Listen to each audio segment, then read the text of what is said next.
thank the member for that, and I call Jim Allister. Mr. Speaker, particularly when we come to the final stage of a bill, it's not the warm, willy words of the sponsor or any supporter of the bill that matters. It's not the explanatory memorandum that matters. It's the hard, cold text of the final version of the bill. And that is what we need to judge today. And if we do that honestly, then there is no escaping the reality that this is a bill about putting one sector of education above all others on a different footing. It is about supremacy, because there isn't another single sector which is going to have the statutory duty to encourage, facilitate and support. That is going to be the benchmark against which every action or inaction in respect of integrated education is going to be judged. That is going to be the ripe harvest of judicial review territory. And that is something which is unique to one sector. So when something like that, a statutory obligation to encourage, facilitate and support, is unique to one sector, then that sector is placed above all others, and that undoubtedly is the purpose and intent of the sponsor and of this bill. And whether it were or it weren't, that is the outworking of this bill.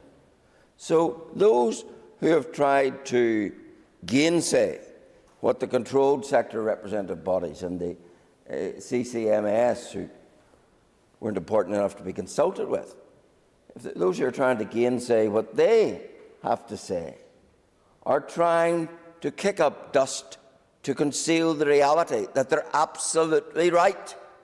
There is elevation, there is supremacy, there is preference in this bill, and it's for one sector and one sector only. And if it wasn't intended to be so, then this House had the perfect opportunity during the further consideration stage to put in place something that would have stultified and prevented that. And it was Mr. Butler's amendment that was recently referred to. Let's read that amendment. The provisions and funding commitments included in the integrated education strategy must be made without detriment to other education sectors.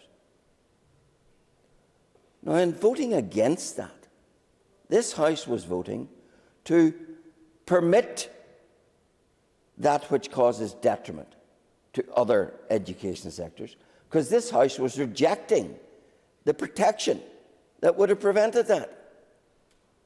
So no one in this House can stand to their feet and say they are not supporting that which is capable of providing elevation and supremacy to the detriment of others, if they are the same people who voted down the very amendment that would have prevented that. Yes? I thank the member for giving way. And would he agree with me that the sad reality in this House today is there is people, members elected to this House, that agree exactly with what he has said, whom will support and vote for this bill today, and those who will vote against but will not stop it from becoming a reality. Is that not a sad reality of this place? I think it's a sad reflection of woke politics. But let's be very clear. This bill is intended to, and will, to the detriment of others, provide privilege. The Alliance Party It's a party that talks much about equality. Yet here they are, spawning inequality. Here they are, the party saying, we want to create an unequal, an uneven playing field, because we want to give a special place, a supreme place, to one sector.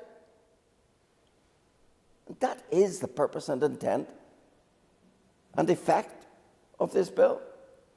The sponsor, with the last speaker, intervened to say, oh, but Mr. Butler's amendment would have done more than what it was meant, than what he claimed. Well, then why didn't the sponsor table an amendment to the amendment? If it was going wrong, she had the opportunity to table an amendment to Mr. Butler's amendment. But of course she didn't, because she didn't want anything that would impede the supremacy, the privilege, the special status, the special advantage. That's why she and others in this House who voted down Mr. Butler's amendment are plainly on the side of creating detriment to others. That was the test in the various debates of this bill. The test of the assertion, is this about creating detriment to others or is it not? And by voting down that amendment, the sponsor, Sinn Féin, the SDLP, the Greens, they all demonstrated that they were in the business of creating that very detriment which that amendment would have sought to prevent. And that is why it can, with the utmost authority, be said that this bill, when it becomes law, will create detriment to others, and it is intended to do so. If it wasn't, then it would have been so amended. The fact it wasn't is confirmation of that. So that is the purpose. It is about creating a hierarchy in education, which at the top of the pile, for preferential treatment, for statutory support, is one sector and one sector only, and that will feed down into detriment to others, and that is the intent. That is the very clear purpose of this bill. And faced with that, and knowing that, and to come to Mr. Buckley's point, faced with that, and knowing that, and being unhappy with that direction of travel, and knowing that is the certain destination of this bill,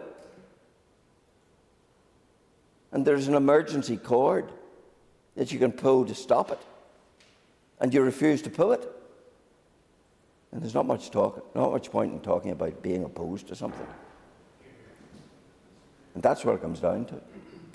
So I do say to this House, we are about to take a very retrograde step where we are going to bin any concept of equality, and we're going to replace it in the education sectors with supremacy for one sector.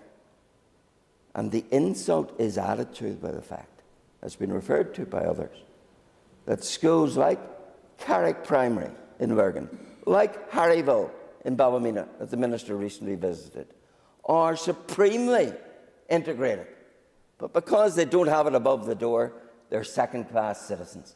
This is the purpose of this bill, to make them second-class in education, and that is what it will do. Yes, sir, good point. Greenway. And would he agree with me that when parents, when teaching staff, when principals of controlled and maintained sector schools ask the question to their politicians whenever they go around in the election trail, could this bad piece of legislation have been stopped? The answer is yes, but some failed to do so. I think that's irrefutable. I think that's the reality. Yes? I thank the member for giving way. I understand him as a man of principle, so could he tell me which minority or single identity is impacted by this bill in a manner which makes a POC legitimate? Well, I think that the Ulster Unionist Party and others have used the POC down through the years in many different ways, where it would be hard to identify that. And I'm no fan of the POC. I think I've made that plain to people in the past. But there is a sector here which is going to be discriminated against. Now, is the petition of concern not meant to be to provide protection against discrimination? The sector that's going to be discriminated is the 93% who don't attend integrated schools. Let me illustrate it. I have four marvellous post-primary schools and more in the town of Ballymena.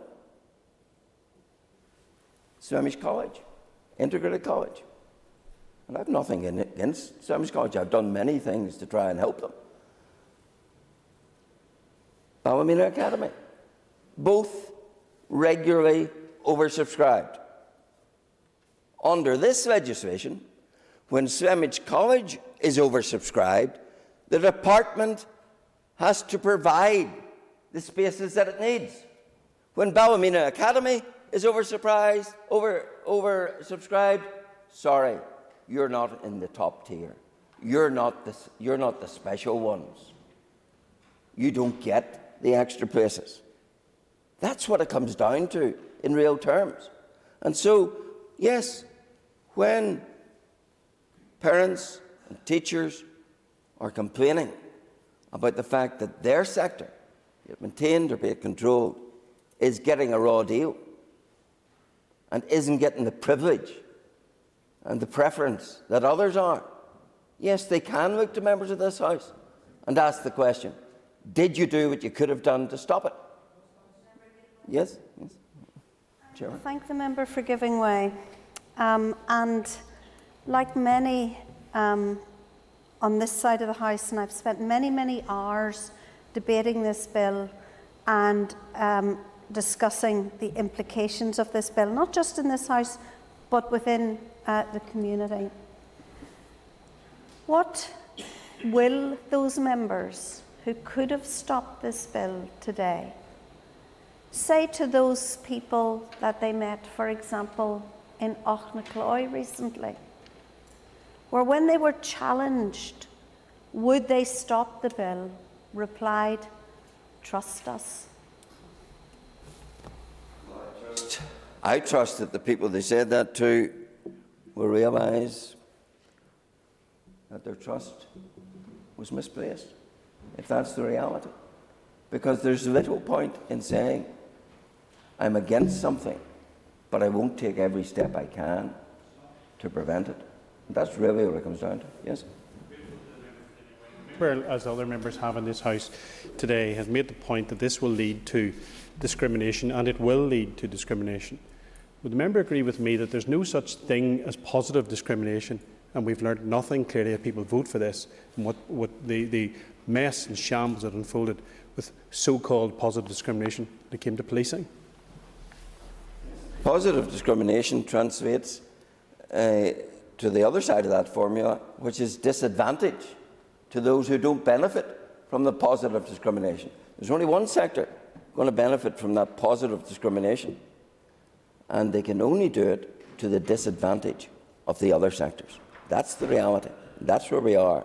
That's why I will vote against this bill today. And I thank the member. Point of order, Mr. Nesbitt. Thank you, Mr. Speaker. Would it be in order for you to commission from your